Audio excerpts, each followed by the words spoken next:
So, the debate is done. What do you good people think? Who lost you tonight and where did they lose you? Let me know in the chat. Also, stick around towards the end because I will make my prediction on who wins the election come October 19th. But let's review the debate, shall we? Obviously, WDB tonight had a tough balancing act. The NDP has been in power for 7 years, and most people forget that WDB has only been the premier for 2 years. In those 2 years, he has had to contend with post pandemic recovery and obviously the high interest rates that have come with that, a deepening toxic drug crisis. And yet, right now, 1 in 3 British Columbians is seriously considering leaving the province. That information is obviously according to the Angus Reid Institute. David EB has had some solutions in that time, just to be fair to him. As of 2022, BC had the most doctors per capita in Canada. That's a fact.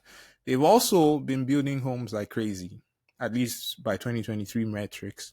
The reality, though, is that it hasn't been enough. You and I still feel it in our pockets. The cost of living is still through the roof. And hey, you may never be able to buy your own home, but at least you have the mountains, eh? The cost of utilities and groceries in BC is also higher compared to just about everywhere else in Canada. I don't get me started on the debacle that was the criminalization of public drug use. So while he has rolled out a full platform complete with tax cuts and all that good stuff, British Columbians will ask a fundamental question. Why haven't you done it yet?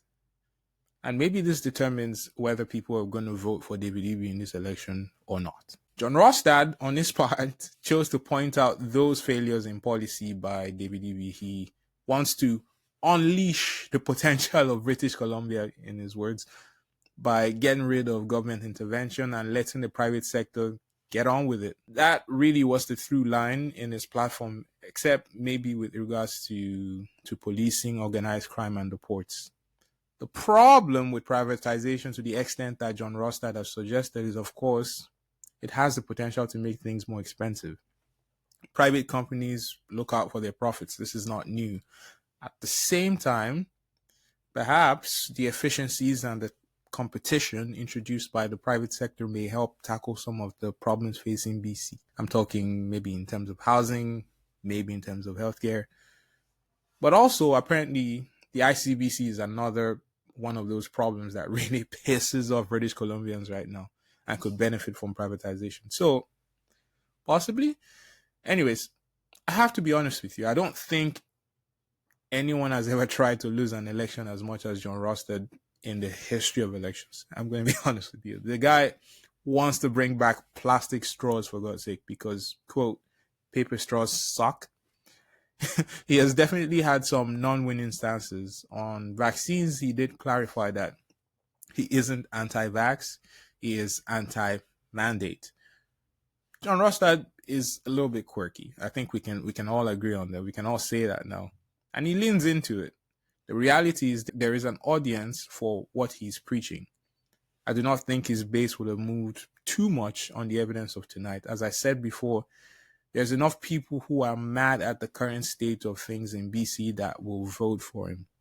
But moving on to Sonia Forstner, I think she came out, in terms of the debate at the very least, she came out winner tonight. Sure, she won't be our next premier, with all due respect. We know this. but the thing here is she did a great job as that third voice on stage. Her response to the question on polarization, I think, really drove it home for me. The two major parties contrasting each other is the cause of this polarization we see in our politics.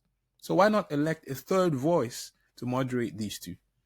Of course, I'm paraphrasing what she actually said here, but she made the case for her BC Greens to win a very significant number of seats. And why wouldn't you vote for them?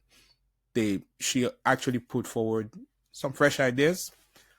Now, I'm not totally sold on all of her ideas. Obviously, she's a big advocate of safe supply.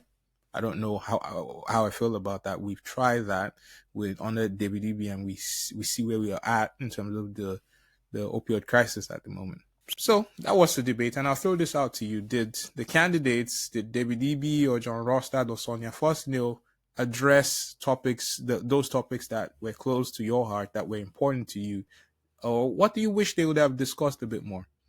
I've got to say, I did not like the format of the debate. I think each candidate should have had maybe an allotted amount of time, maybe 2 minutes or something, and they should have been allowed to speak without interruptions.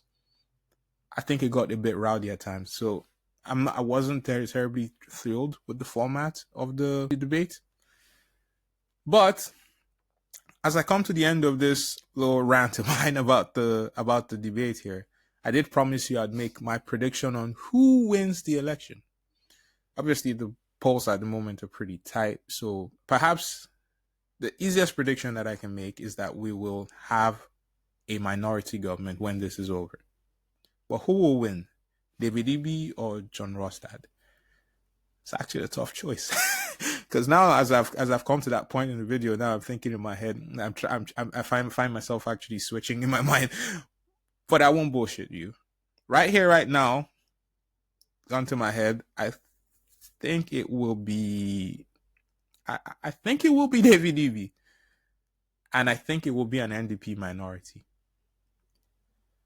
Or maybe it will be conservative. Nah. I'm gonna stick to what I've predicted. I think it will be DBDB, and I think it will be a minority. But you tell me though, who do you think wins it all? And do you think they win a majority or a minority? Just let me know. So I'll leave it there.